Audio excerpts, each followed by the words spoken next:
I thought the problem was me, until one sentence broke him. 5 years of marriage, love, stability, shared dreams, and one silence that hurt the most: no child. I changed everything: my lifestyle, my habits, my body. I fought for a chance to become a mother. And then we heard it. He cannot have children. I watched something inside Henry break that moment. The man I knew as strong and unshakable just went quiet. But that wasn't the worst part. The worst part was watching the person you love start to doubt his own worth and push you away, believing you deserve a better life without him. This isn't just a story about pain.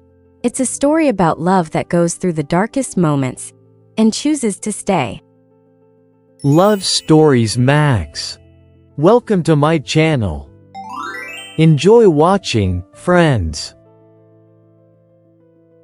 He can't have kids, but she got pregnant story. I remember that morning down to the smallest detail. The way the sunlight barely touched the kitchen table, the way Henry left his coffee cup half full. He always did that when he was rushing off on a route. And the way I stood in the doorway watching him leave, thinking only one thing: why don't we have a child yet?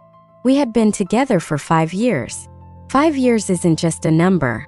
It's habits, shared dinners, quiet Sundays, the smell of his jacket in the hallway, and the sound of his truck engine that I could recognize among hundreds.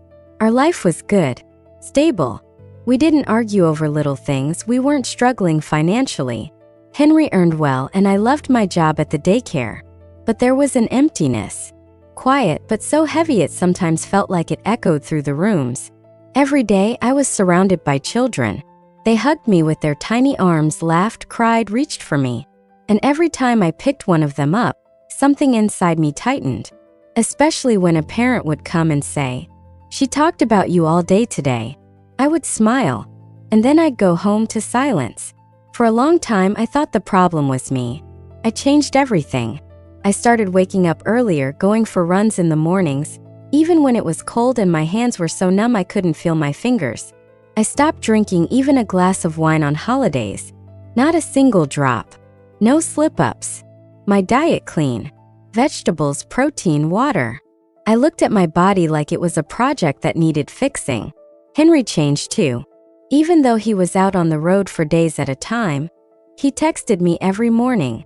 "I did my workout. Did you?" He started cooking for himself. Can you imagine?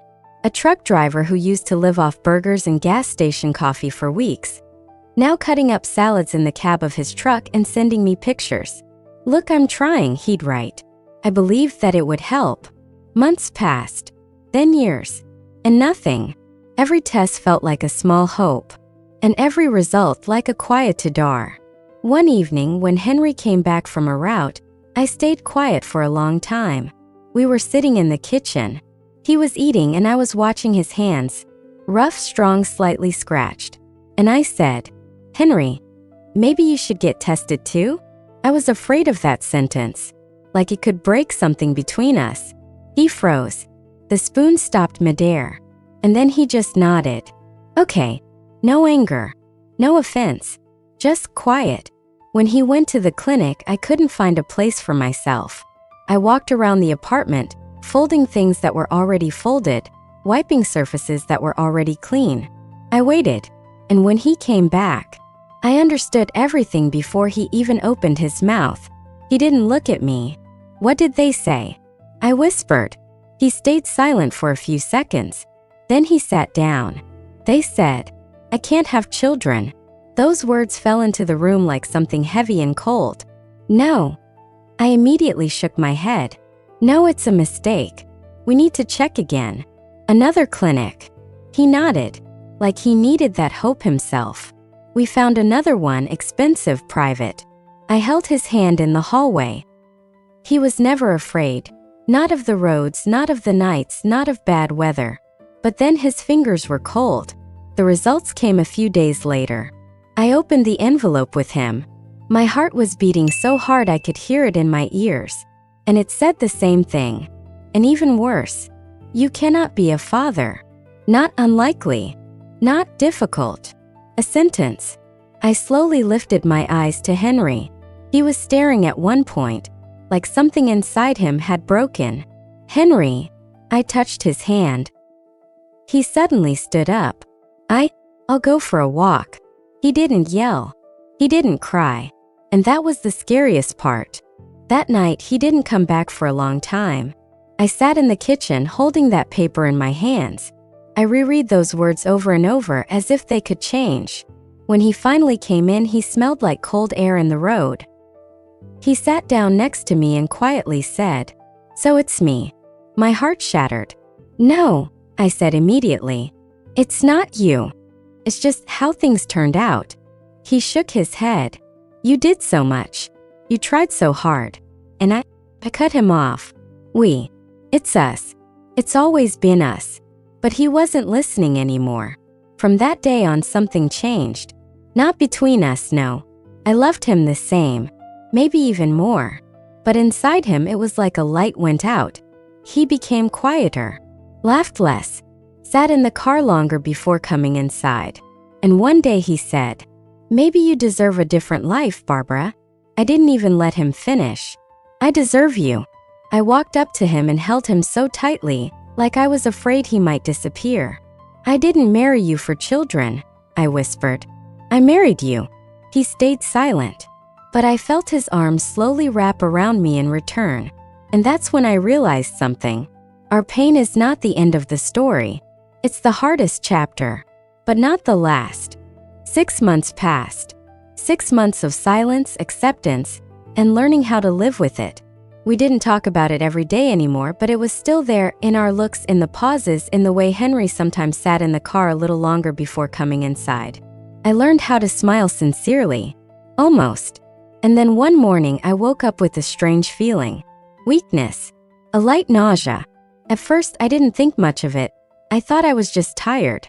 But something inside me quietly whispered, "What if?" I stood in the bathroom, holding the test with trembling hands. My heart was pounding so hard it felt like I might not make it through. A few minutes felt like forever. And when the 2 lines appeared, I didn't believe it right away. "No," I whispered. "This can't be." But it was. I sat down right there on the floor and started crying. Quietly. Deeply. From a happiness so strong, it hurt. I was pregnant. I kept it to myself for a few days. Not because I didn't want to tell Henry, but because I wanted to make it special. Perfect. Something he would remember forever. When he came back from his route, I prepared dinner. Candles. His favorite meal. I even wore that dress he once called his happiest one. He walked in, smiled. "Wow, what's the occasion?"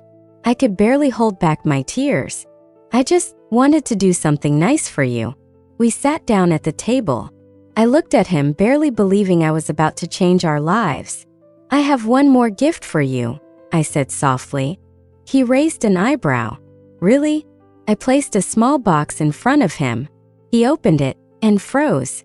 Inside was the test. Those same 2 lines. "Barbara." His voice broke. "What is this?" I smiled through tears. "It means you're going to be a dad." He looked at me like he was trying to understand if this was real. "But how?" they said. "I don't know," I whispered. "I just know it's real." And then he cried. My strong, resilient Henry cried like a child. He pulled me into his arms so tightly I could feel his heart racing. "It's a miracle," he kept repeating. "A real miracle." And I knew. He believed it with all his heart. The months flew by, but each one was filled with tenderness. Henry changed. It was like he came back to life. He renovated the baby's room himself. I remember him standing there with paint on his hands, smiling. This will be his world. He bought a tiny crib, which we assembled together in the evenings. So many little things, socks, blankets, toys. He talked to my belly. "Hey, little one, it's Dad." And I saw the light in his eyes. We didn't tell our parents. We were afraid. Like happiness could be scared away by loud words and disappear. His parents, Lydia and Ted, knew about the diagnosis. They supported him when he almost broke. And I knew how much they wanted a grandchild. But we stayed quiet. We protected it like something fragile. When the day of labor came, Henry was right there. He held my hand as the pain came in waves. He whispered, "I'm here. I've got you. You're strong." And I held on to his voice. And when I heard our baby cry for the first time, the world seemed to stop. They placed him on my chest. So small, so warm. Ours. Henry stood next to me and couldn't say a word. Tears were running down his face. "This is our son," he whispered. A few days later, we invited our parents over. I was nervous. We hadn't told them anything. And now everything would change in a single moment. The door opened. First my parents came in, then Lydia and Ted. "What happened?" Lydia asked, a little worried. I just smiled. "We have a surprise for you." I walked out holding the baby. Silence. And then, "Oh my God," Lydia whispered, covering her mouth. Is this ours?" Ted couldn't even step forward right away. His eyes were full of tears. My mom was crying, and my dad just quietly said, "Finally." The room filled with so much love it felt like the air itself had changed. They touched his tiny hands, looking in disbelief. "We're grandparents," Lydia whispered. Henry wrapped his arm around my shoulders. "Yes." I looked at them and at him, and I thought only one thing. Sometimes life breaks you, just to give you something so beautiful that you forget all the pain. That evening, the house was filled with laughter. Just a few hours earlier, we had stood in silence, holding our whole world in our arms, and now our parents were sitting at the table, talking over each other, interrupting, laughing, and for the first time I saw them like this. A little overwhelmed, but endlessly happy. "We're grandparents now," Lydia kept repeating as if tasting the words. Ted was already joking. "So, I officially have the right to spoil him more than I spoiled you." My mom couldn't take her eyes off the baby, and my dad stood quietly nearby like he was afraid to even breathe too loudly. Michael was sleeping in my arms, occasionally stirring, and every tiny movement sent another wave of tenderness through the room. "What's his name?" Lydia suddenly asked. Henry and I exchanged a look. He smiled. "We already decided. His name is Michael." "Michael," my mom repeated softly. "That's beautiful." "Strong name," Ted added. Everyone agreed. Felt so natural, like the name had always been there. But I noticed something. Lydia stayed quiet a little longer than the others. Her smile was careful. Her eyes lingered on Henry, on me, then on the baby. I felt it like a slight chill, but I didn't think much of it. The next day, everything changed. I didn't hear their conversation, but I saw Henry that evening. He was different, quieter, tense, like he was carrying words he couldn't say. Days passed, then a week, then another. Sometimes he would look at me like he wanted to say something, and then look away. "Henry, what's wrong?" I asked one evening. "Nothing," he answered too quickly. But it wasn't nothing. I could feel it. And then one night, when Michael was finally asleep and the house fell quiet, he sat across from me. His hands were clenched together. "Barbara, we need to talk." Something inside me tightened. "Okay." He stayed silent for a long time. "My mom," he started, then stopped. "She said that." I already knew. That the baby might not be mine. The words didn't hit loudly. They hit deep. Something inside me broke. "And you believe that?" I asked quietly. "No." He immediately looked up. "No, Barbara, I just..." He got lost in his own words. "After everything, after those diagnoses," she said, "it doesn't make sense." I turned away. It hurt. Not the words. The doubt. "You want a DNA test?" I asked directly. He lowered his eyes. "I want to be sure. Not because I don't trust you, but because you're scared." I finished for him. Silence filled the space between us. I felt hurt. Deeply. But then I looked toward the room where our son was sleeping. "Ours." "Okay," I said. He looked up, surprised. "You agree?" "I know the truth," I said softly. "I have nothing to be afraid of." The test was done quickly. But the waiting, it felt longer than anything I had lived through before. Henry became even quieter, like he was afraid to even touch me too much. And I just waited, calm, because I knew. And then the day came. We opened the results together. I wasn't looking at the paper. I was looking at Henry. His eyes scanned the lines, and suddenly, he froze. "Barbara," he whispered. I already knew, but I still asked, "What does it say?" He looked at me, tears filling his eyes. "He's my son." I exhaled, like the whole world fell back into place. He walked over and held me tightly like he was afraid to lose me. "I'm sorry," he whispered. "I'm so sorry." I closed my eyes. "Just don't ever doubt me again," I said quietly. A few days later, Lydia came over. She stood in the doorway, hands clasped in front of her like a guilty child. "Barbara." Her voice trembled. "I want to apologize." I stayed silent. "I was scared," she continued. "I didn't believe in a miracle. And I hurt you." She wiped her tears. "You gave us a grandson, and I doubted you." I looked at her, then at Michael peacefully sleeping, and I stepped forward. "It's okay," I said softly. She broke down in tears. And for the first time, I hugged her not just as Henry's mother, but as the grandmother of our son. And that's when I understood something else. Love isn't just about happiness. It's also about trust, something that can be broken but can come back even stronger. 2 years passed. Sometimes it feels like I've lived an entirely new life. Michael is no longer that tiny bundle of happiness I was once afraid to even hold too tightly. Now he runs around the house on his little feet, laughs so loudly it fills every corner, and calls out, "Mom! Dad!" His voice is the warmest sound I've ever known. Henry changed too. Not on the outside. He's still strong, a little tired after long drives, carrying the scent of the road and distant places. But inside he became calmer, deeper, happier. That evening felt so familiar. I stood in the kitchen again. The sunlight fell across the table just the same. Dinner filled the air with warmth, and I waited. Then I heard the familiar sound of his engine. My heart, just like before, skipped a beat. The door opened. "I'm home," Henry said. And a second later, Michael ran to him. "Daddy." Henry picked him up, spun him around, laughing. I stood there watching them, and for a moment it felt like time stood still.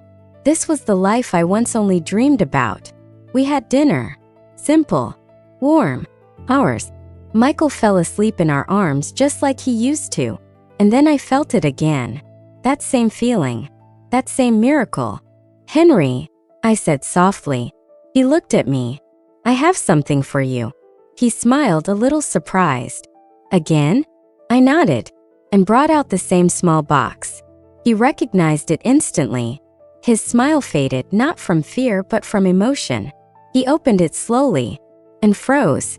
I watched his face change, watched his eyes fill with light. "Barbara," he whispered. I could barely hold back my tears. Yes, those same 2 lines. And this time there was no fear, no doubt.